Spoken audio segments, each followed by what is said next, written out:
What's going on, everybody? Welcome back to the channel. We are going to dive into the world of those community cap tokens. We haven't been there for a while, specifically Lillian Finance and the bogus, which we can say with relative confidence, Coinbase listing. Now, is Lily Finance about to run away with everything? Is this about to come down like we've just seen with SPF and FTX? It's all a bit crazy.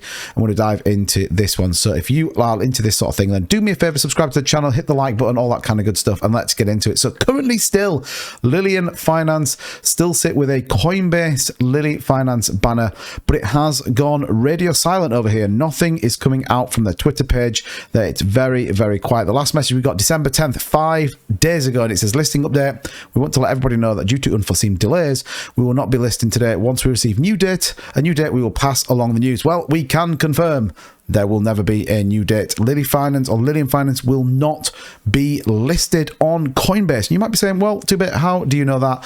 And here we go. Coinbase Assets, your one-stop shop, your only point of contact for listings on Coinbase. Now, remember, Coinbase is a publicly traded company. It is probably the most centralized, governed exchange we have in the space. So to come out and talk about listing on Coinbase, you better back it up with some facts. Now, people will always buy into the hype that it's just the way of the meme coin space, but it says, as a reminder, the only source of truth of asset listings on Coinbase Exchange is Coinbase. Official announcements of support are always tweeted on our official Twitter handle, Coinbase Assets. We also maintain a public listings roadmap here. Now we can see the public listings roadmap, which is here.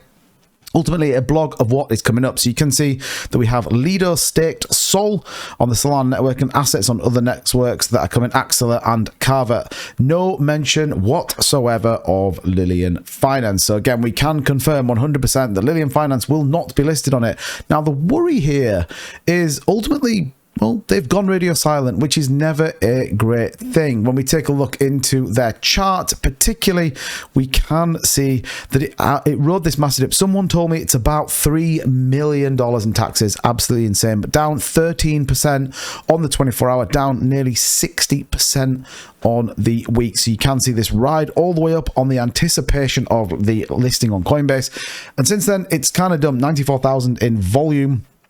Like I said, it is absolutely on its way down. Now, it does have a decent amount of liquidity. We can't argue with that, and locked for 50 months. So in argument's sake, you should be able to reduce or remove your funds. Now, the question, though, is, do the team sell? What is going on with it, and what is the future looking like for Lillian Finance? Well, honestly, it's probably not going to do very well. I think the honest answer is, once you've done something like this, it is hard to rebuild trust in a project. It's hard to get investors to come back in, particularly people that bought in at the top here, 9 zeros or 6 and all the way back down here. You're going to be looking at your portfolio thinking, wow, that is a significant decline.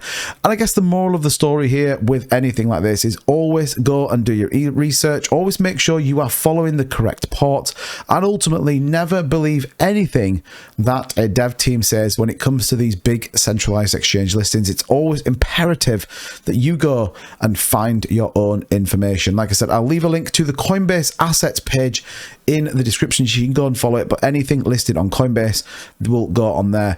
If I'm honest, I don't see any ERC20 tokens or BSC20 tokens listed on Coinbase, not in this bear market, not while everything is going on with FTX, SPF, and ultimately the SEC and XRP. It's just not worth the risk of some of these big companies, and particularly their reputation and ultimately their investors, to go on it. So we've seen it before. We saw it with Saitama and KuCoin. We saw it with Terrarium and the Binance US, albeit the Terrarium one felt a little bit different.